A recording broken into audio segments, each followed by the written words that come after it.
2021 में कब से हैं शारदीय नवरात्र का पर्व, जानिए। नमस्कार, स्वागत है आपका माय ज्योतिष पर।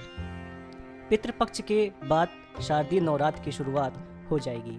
नवरात्र माता के विशेष पूजन के लिए बहुत पावन दिन होते हैं। यहाँ जानिए शारदीय नवरात्र कब से शुरू होंगे, कलश स्थापना का शुभ समय, विधि और शुभ मुहूर्त का महत्व। पितरों को समर्पित श्राद्ध पक्ष शुरू हो चुका है। इसके समापन के बाद ही शक्ति स्वरूप माँ दुर्गा की आराधना के दिन शुरू हो जाएंगे।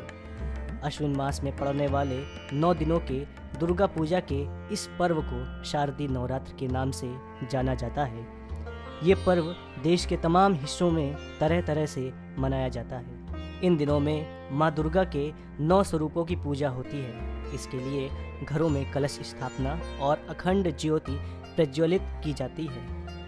इस बार शारदीय नवरात्र 7 अक्टूबर को गुरुवार के दिन से शुरू होने जा रहे हैं और 15 अक्टूबर को समाप्त होंगी। इसी दिन दशहरे का पर्व भी मनाया जाएगा।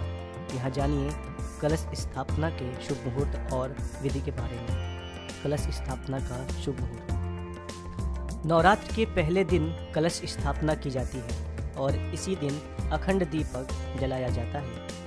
इसके बाद 9 दिनों तक ये कलश स्थापित रहता है। आखिरी दिन इसका विसर्जन किया जाता है। इस बार शारदीय नवरात्र पर कलश स्थापना का शुभ मुहूर्त सुबह 9:33 बजे से 11:31 बजे तक रहेगा। इसके बाद दोपहर 3:33 बजे से शाम 5:05 तक रहेगा। लेकिन बेहतर है कि आप सुबह के समय यह स्थापना करें। कलश स्थापना की विधि। कलश या घट स्थापना के लिए सबसे पहले उस स्थान की सफाई करें जहां आप माता की पूजा करना चाहते हैं। इसके बाद एक चौकी पर नया लाल वस्त्र बिछाकर माता की तस्वीर स्थापित करें और भगवान गणेश को याद करते हुए उनसे अपने पूजन कार्य को निर्विघ्न पूर्ण करवाने की प्रार्थना करें। इसके बाद सबसे पहले माँ दुर्गा की तस्वीर के सामने अखंड ज्योति जला दें।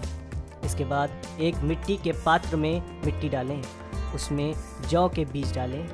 एक कलश या घर के लोटे को अच्छे से साफ करके उस पर कलावा बांधें, स्वास्तिक बनाएं और कलश में थोड़ा गंगा जल डालकर पानी भरें। इसके बाद कलश में साबुत सुपारी, अक्षत और दक्षिणा डालें। फिर कलश के ऊपर आम या अशोक के 5 पत्ते लगाएं और कलश को बंद करके इसके ढक्कन के ऊपर अनाज भरें। अब एक जटा वाला नारियल को लाल चुनरी से लपेटकर अनाज भरे ढक्कन के ऊपर रखें। अब इस कलश को जौ वाले मिट्टी के पात्र के बीचों बीच रख दें। इसके बाद सभी देवी और देवता का आवाहन करें और माता के समक्ष 9 दिनों की पूजा और व्रत का संकल्प लें। इसके बाद विधिवत पूजा प्रारंभ करें। शुभ मुहूर्त का महत्व समझें।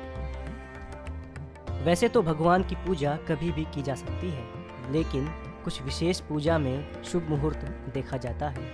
मान्यता है कि शुभ मुहूर्त में ग्रह और नक्षत्र शुभ फल देने की स्थिति में होते हैं।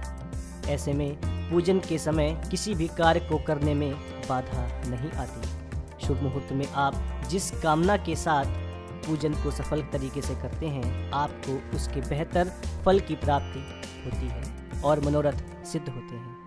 यही वजह है कि ज़्यादातर ज्योतिष विशेषज्ञ किसी भी काम को शुभ मुहूर्त में करने की सलाह देते हैं। नमस्कार।